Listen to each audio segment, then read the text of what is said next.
list, right? This meeting is being recorded. Yes.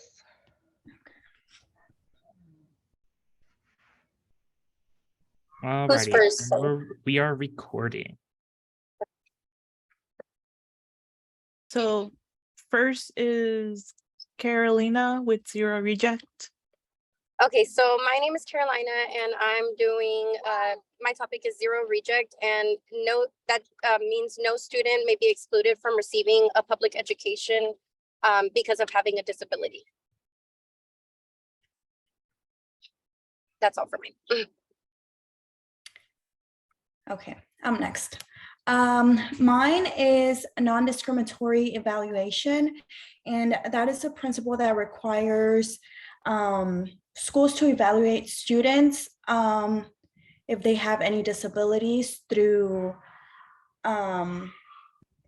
determine if they have a disability and how extensive it can be. And an example for that is like using standardized tests or even observational, and what else? By interviews. That's it for me. All right, my name is Kathleen, and my principle is appropriate education. And for that, the keyword is appropriate, because not only are they entitled to an education, but they're entitled to an education that fits their needs. So depending on their disability, like they are required to have the correct accommodations, and teachers are required to modify instruction and lessons to best fit the student's needs. And then my principle was least restrictive environment. And that basically means that children who are receiving special education, they need to be included in general education classrooms as much as possible. So like they can't just be entirely in a special education classroom because they're missing out on stuff that is happening on a general education classroom. So it just makes sure it just is to make sure that whoever is receiving special education is also included as often as possible in those general education classrooms.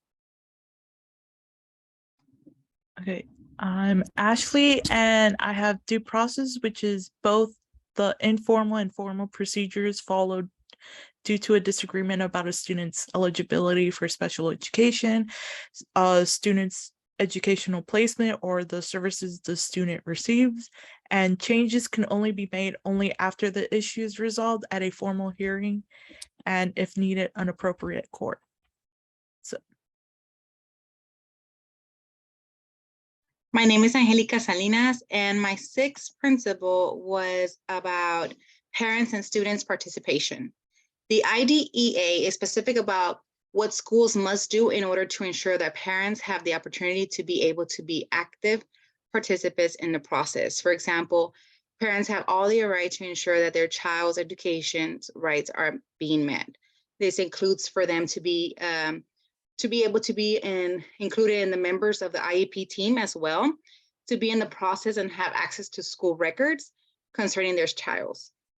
They may be involved in development and reviews and the revisions of the IEP. So they're able to either decide if they decide to accept or not accept. When it comes to educational placement decisions, they're also able to decide if they would like to or not. As the data report collected during the evaluation, they're also allowed to ask about their child's data report when they got tested. What services are being provided for the child? If they want to see what kind of services, either if they're providing accommodations or ELAR, reading, math, whatever service time it also includes that as well. Now, students' participation, schools must notify students the year before they reach a majority of, which is the age of 18. And that way they also have the right that belongs to parents as well to be able to transfer directly once they have reached majority of the age. So they can also assist once they turn into an age of 18. So this is my sixth one, the sixth.